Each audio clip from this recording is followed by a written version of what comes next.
Hello বন্ধুরা, হুলো বাংলা চ্যানেলের পক্ষ থেকে সকলকে জানাই অনেক অনেক আন্তরিক ভালোবাসা, শুভেচ্ছা।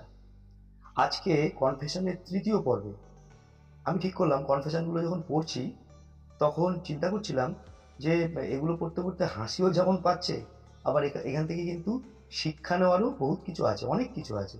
এখান থেকে চাইলে আমরা ভালো শিক্ষাও নিতে পারি। তো আমি ঠিক করেছি এবার থেকে শুধু কনফেশন পড়বো না, কনফেশন পড়ার সাথে সাথে এখান থেকে আমরা কি কি জিনিস, ভালো জিনিস নিজেরা গ্রহণ করতে পারি সেটাও তোমাদের সাথে আলোচনা করব। তো আজকে কনফেশনের তৃতীয় পর্বে আমি যে কনফেশনটা পড়ে শোনাবো সেটাকে কনফেশন বললে ভাই ভুল বলা হবে। এটা পুরোপুরি একটা পাগলের টোলা।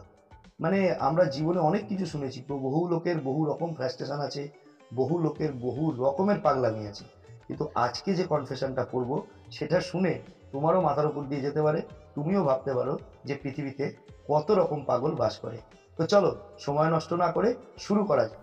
হ্যাঁ, লিখছে, এই পোস্টটা করেছে, কনফেশনটা করেছে ২৬ বছর বয়সের এক অতি শিক্ষিত এক খোকা।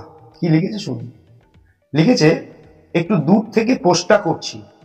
ফিজিক্সে গ্র্যাজুয়েশন করে বর্তমানে কেন্দ্রীয় সরকারের একজন চাকর। অনেক তো লাগালাগির পোস্ট হলো। আজকের বিষয় নিউটন দাদুর আপেল। ব্র্যাকেটে আবার লিখেছে, আর্টসের বেদিগুলো দূরে থাক, তোরা এসব বুঝবি না। আচ্ছা, সবাই বলে দাদুর নাকি গার্লফ্রেন্ড ছিল না, তাহলে এত জায়গা ছেড়ে পার্কের ভেতরে গিয়ে ঝোপের মধ্যে আপেল গাছের নিচে লুকিয়ে কেন বসতে হলো? আর কেনই বা আমাদের ফিজিক্স আর ম্যাথের গাঁড় মারতে হলো? দাদু তো সমুদ্রের পাড়ে গিয়ে নারকেল গাছের নিচেও বসতে পারত। হোস্টেলে থাকতে দেখেছি আমার ক্লাসমেট বা সিনিয়ররা তো রাগে আপেল দেখতেই পারতো না, খেতেও না। তখন আমিও পছন্দ করতাম না, যদিও এখন গার্লফ্রেন্ডের আপেলগুলো ভালোই লাগে। এমনকি আমাদের বয়েজ হোস্টেলে আপেল পুরোপুরি নিষিদ্ধ ছিল, শুধু অ্যাডামসের আপেলগুলো বাদে। আমি নিশ্চিত নিউটনের গার্লফ্রেন্ড ওর মাথায় পচা আপেল ছুঁড়ে মেরেছিল। সেটা থেকে বিষম খেয়েই বেটা সূত্র বানিয়েছে, আর লোক লজ্জার ভয়ে দোষটা গাছের ওপর চাপিয়ে দিয়েছে।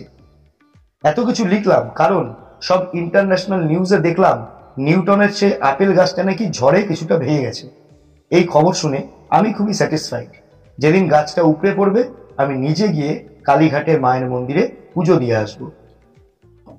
ভাই, নিউটন তিনটে সূত্র আবিষ্কার করে গিয়েছি, আমাদের বহুত ক্ষতি করে দিয়ে গেছে, এটা শিওর। আমরা যারা পিওর সায়েন্স থেকে বিলং করি বা পিওর সায়েন্সে পড়েছি তাদের জন্য নিউটন একটা ত্রাস। নিউটনের সূত্র দিয়ে এত বড় বড় অঙ্ক করতে হতো, ভালো লাগতো না। কিন্তু তাই বলে সে আপেল, মানে আপেল গাছের দোষ সেটা, মানে আপেল গাছটা ভেঙে পড়েছে তার জন্য কে খুশি? আর এটা কি লেভেলের কনফেশন!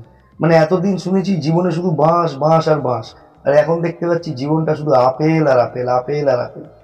তো যাই হোক বন্ধুরা, এবার আমরা বলি এখান থেকে আমরা কি কি শিখতে পারলাম। এখান থেকে আমরা কি কি শিখেছি, তোমরা কি বুঝবে? দেখো, আমি যেটা শিখতে পারলাম সেটা হচ্ছে পৃথিবীতে যখন কোনো কাজ না থাকে তখন ভালো ভালো আলটপকা গল্প লেখা যায়। এটা হচ্ছে প্রথম শিখলাম।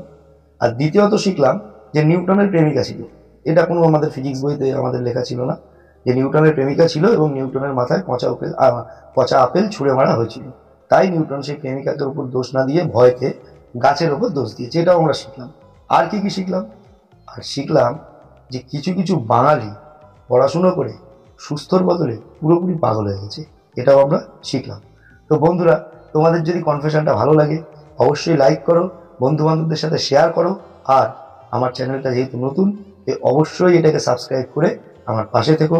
আবার দেখা হচ্ছে পরের ভিডিওতে, ততক্ষণের জন্য গুড বাই।